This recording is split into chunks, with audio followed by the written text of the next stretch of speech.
Welcome back to Bazooka Kickboxing and MMA. Today's episode, powered by Hayabusa, is 5 tips and tricks to be able to generate more power in your round kicks. Today's episode, we're breaking down 5 different ways you can generate more power in your round kicks. This might seem very basic to a lot of you, but if anything, I would take this as tips and reminders, okay? Even some of my professional fighters who come and train, come from other gyms, they think they got good kicks. Yes, they do a lot of times, but little subtleties, little changes could help you generate more power. A lot of times it looks great, good technique, good hip turn, good pivot, good rotation, good hand positioning, but what's missing? Power. We always want to be able to generate as much power as we can. So, this video, 5 tips and tricks. You might do 3 out of them. There's 2 you can practice, so there's always something that you can remind yourself. Now, it might be hard to see if you're doing these or not, or you're relying on a partner or your coach, but one thing I really recommend when it comes to practicing the power generation, the biomechanics of your technique to make sure you're getting that power, is record yourself, and I think that gives you the best understanding. So this way, when you film your feet, you can see, are you using your calves, what angle are you stepping at? So I think filming is the best way to do it. The other thing is, make sure you sign up to bazookatraining.com because each week I give you 4 new videos which all help these little things. And if you go back to the older videos, I've taught so many lessons and tutorials and home workouts and bag workouts on how to throw these kicks with more power, the power line stepping, using your calves. All of this stuff is there at bazookatraining.com, so make sure you check it out. It's only $9.99 per month for 4 videos a week. Okay, let's get into today's lesson. The first thing we're going to talk about when it comes to generating more power is how are you stepping? Stepping to kick is the most important.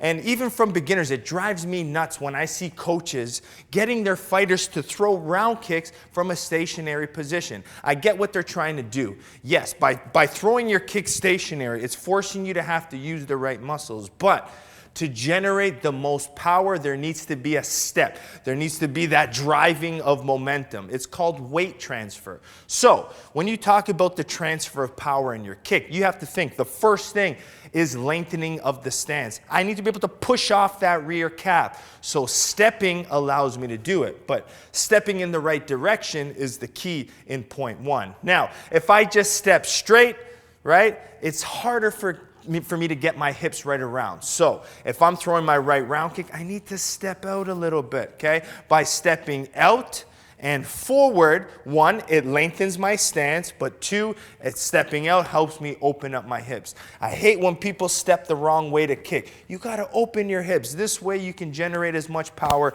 in that hip, okay? So step 1, you need to step, lengthen your stance and step outside the center line. This way you can generate more power in your hip. That's the most important tip I can give you. Now, the second thing is, everything we do in martial arts has to come from the calves. So when you do kick, I need you to get on your calf, which means stepping on the ball of your foot. Your heel should not be in the ground. Now, with the lengthened stance we talked about in point 1, by being on the ball of the foot, it helps you drive up by using that lead calf to get that power. Now, also getting on the calves helps you with point 3, which is pivoting. You have to be able to pivot to generate power. That is the key. So by getting on that ball of the foot, you are pivoting and getting power. Now, again, here at Bazooka Kickboxing, we get so many levels here, from new timers to professionals. So you're going to get different types of pivoting. Also, different types of martial arts teach different types of pivoting. So what I like to teach here is making sure, 1, you are pivoting. I learn a lot of people don't pivot much. It's not natural for them as a beginner. So their front foot, as they're throwing the round kick, is staying straight. By keeping that front foot straight, you're not turning your hips over, you're not opening them up, you're not generating power enough. Yeah, you might turn your foot over, but it's not enough. You need to pivot. Now, I've also seen traditional martial artists absolutely turn 180-degree pivot, which is way too much because now they can't return in their stance. It's all over the place. So the most for power generation, I like to say 90 degrees maximum. So if I step straight as I kick, I don't want to see that front foot turn more than 90 degrees. At that point, it's too hard to turn back. Your structure's off, the balance, it's not good. Now, a lot of people will say, well, when they watch my pad work, why don't I turn my hips over enough? Well, because that's what I'm not trying to generate as much power as I can. Not every kick needs to be thrown with full power. So when you see my kicks not turned over, maybe thrown on more of a 45, it's because I'm throwing it and setting it up. Maybe I want to be defensive after or throw more punch to kick to punch combination. So there's a reason why. But when it's time for me to want to break the arm, give as much single power, I'm going to step out, I'm going to get on the calf, I'm going to lengthen my stance, and I'm going to pivot 90 degrees. If I'm not, and I'm going to try to change maybe an up angle, I'll only pivot 45 degrees, sometimes no pivot at all, depending on the angle I'm throwing at, okay? So using the pivot is very, very important. Now, number 4, I talked about it briefly, it's lengthening of the stance. Now, the reference I use, we're talking about power generation. Yeah, there's technique and there's power. Yes, they come hand in hand. But you need to make sure when you do throw your round kick, you have a lengthened stance. Now, 2 points I'm going to give. One, I'm going to give you an analogy. The idea of this powerful swing kick is hitting a home run in baseball. If you're lined up at the plate and you're sitting in a little bunt position, okay, that's what a short stance is. So if my stance is tall and I got no power, so I want to lengthen that stance. So the longer my stance is, so if you look at my position, you'll say, all right, Joe's ready for a home run. If I'm sitting here like this with my bat, no, there's no hip, there's no power, there's rotation, there's no pivoting. My stance is too long, it's too short, it needs to be longer. So my second point is longer stance. I always reference defensive stance, which is shorter, offensive stance, which is longer. So if I'm in a defensive stance, I can lift my legs up. But when it's time to attack, I lengthen my stance, and then I drive and generate as much power as I can. I need my stance a little longer when throwing, okay? Now, 5th and final point is using the weight of your head. I don't have the biggest head, but it is a big head, and that weight of it is going to help me generate power, okay? So when you do throw your techniques, put your head into the technique.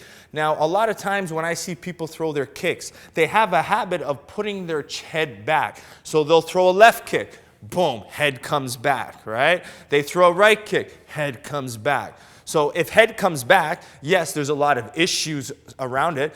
One, you're probably not getting on your calf, you're not stepping outside, you're too far from your target, your stance might be too long, you step too close to the target, now you're leaning back to be able to hit. So there's a million different problems associated with you having a kick this way. But because of this is power generation, power and weight work together. So watch the difference of this left kick, where me leaning back, versus me keeping my head here when I kick. By me keeping my head here and forward, there's more weight on my leg. It's heavier. It's going to do more damage when it hits. So make sure we're not doing this. We're keeping our head here.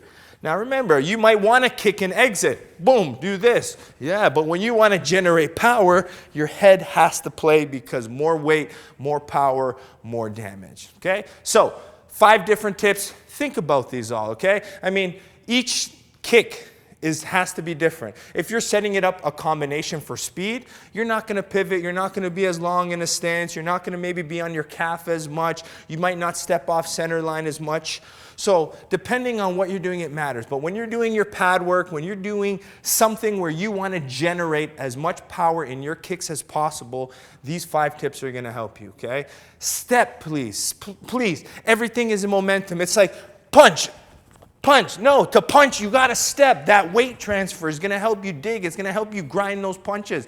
You need to step with every strike. So get out of that. Learn it as a beginner, but start stepping, punching, and moving. All that stuff plays a very important factor. But these 5 tips I'll tell you are going to help you out no matter what level you're at. Okay, so make sure you keep liking, subscribing, and sharing Bazooka Kickboxing and MMA. We want to support the channel by going to Hayabusa Fight. Check out their T3 boxing gloves, the double wrist protection, the foam in the knuckles, beautiful gloves. Perfect Sports Nutrition, using code Bazooka20, you get 20% off your supplements. Right now, my favorite is their Burn Cycle, which has been my favorite on my fasted morning workouts. Then we have bazookashop.com, and we have, last but not least, bazookatraining.com, $9.99 US per month, gives you 4 videos a week. Home workouts, tutorials, sparring drills, bag workouts, you have everything covered, 4 videos per week. And I always mention these YouTube videos, right? I talked about this round kick. These videos, I have videos, workouts, home workouts, bag workouts, everything surrounding this. There's a lot more to these, okay? You learn the basics, but how do you put it in concepts? How do you put it into the bigger system? That is bazookatraining.com. People always ask me, Joe, you're giving out all this free stuff on YouTube. Hey, you're giving it out. Yes, it's fine. I'm giving you information, but how you get that information, you organize it in your system, your training, how it works, when to use it, at what timing, what drills to establish it, in which order of your training. That's all at bazookatraining.com. I can't stress that enough, how much more important it is than these videos. Okay, so like, share, subscribe, head to bazookatraining.com, and we'll see you next time here at Bazooka Kickboxing and MMA. Boom! Over 1 year in lockdown, an empty gym, a divided community, many questions unanswered. They're doing the best they can, trying to save their business. But on one man's 36th birthday, he decided to fight back.